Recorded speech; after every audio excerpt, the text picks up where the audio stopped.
Bismillahirrahmanirrahim.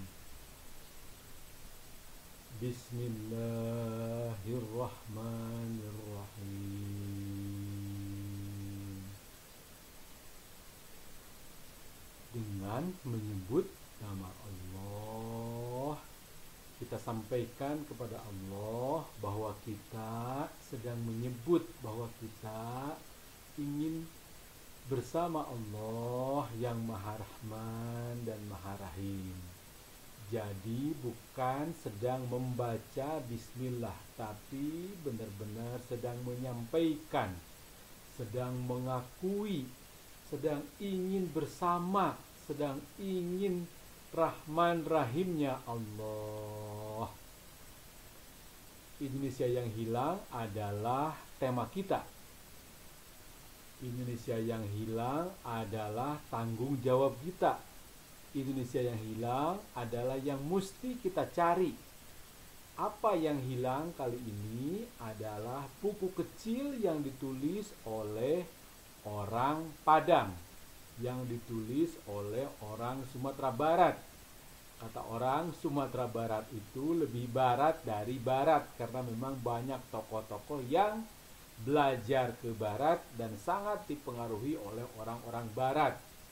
Tapi sebelum itu, untuk pertama kalinya saya ingin ngomong, silahkan like, silahkan subscribe, dan jangan lupa tekan gambar loncengnya. Gratis itu. Jadi nggak usah nggak usah sungkan-sungkan, supaya silaturahmi kita berjalan terus. Dan jangan lupa teman-teman juga, saya tunggu komennya di kolom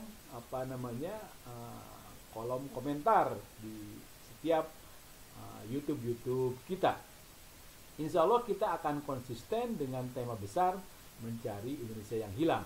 Nah, yang hilang kali ini adalah sebuah buku kecil yang ditulis oleh almarhum Profesor Dr. Kiai Haji Abdul Malik Karim Amarullah, disingkat Profesor Dr. Hamka, Ketua MUI pertama di Indonesia. Apa buku kecil tadi adalah? Judulnya adalah Basa-basi itu bohong.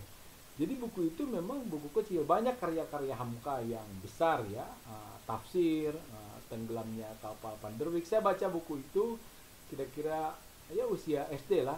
Jadi ayah kami punya buku itu, dan nggak tahu sekarang buku itu ada di mana. Tapi bukunya asik ya, mengagumkan, dari seorang orang tua menulis tenggelamnya kapal Panderwick. Nah, kembali kepada buku Basa-basi itu bohong. Di sana Hamka menjelaskan bahwa kita jangan pernah berbasa-basi, karena memang basa-basi itu bohong. Hindari bohong sekecil apapun, bahkan itu hanya untuk memuaskan orang, bahkan itu hanya untuk untuk basa-basi begitu. Saya kira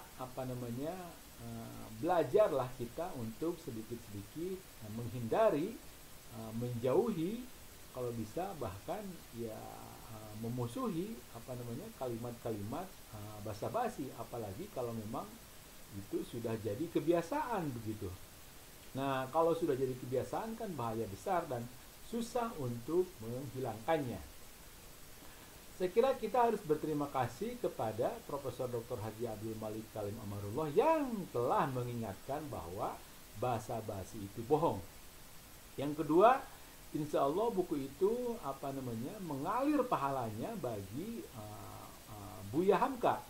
Yang ketiga, jangan segan kita untuk menulis buku, walaupun buku itu buku-buku kecil.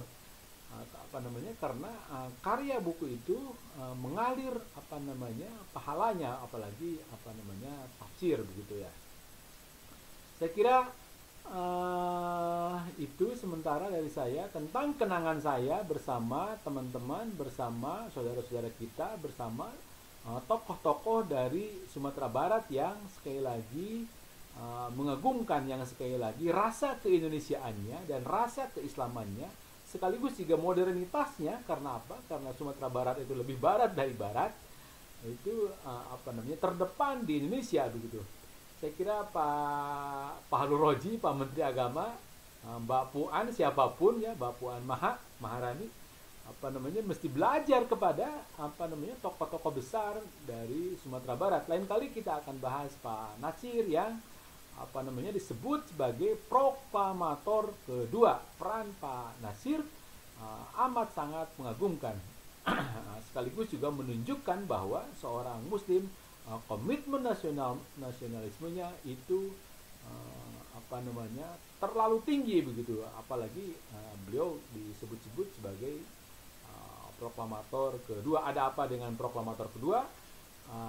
Ini juga hilang begitu ditelan buku-buku sejarah yang tidak jelas menggambarkan peran-peran Pak Nasir dalam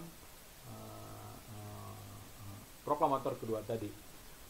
Wallahu alam bisawab. Hatur nuhun, hatur thank you.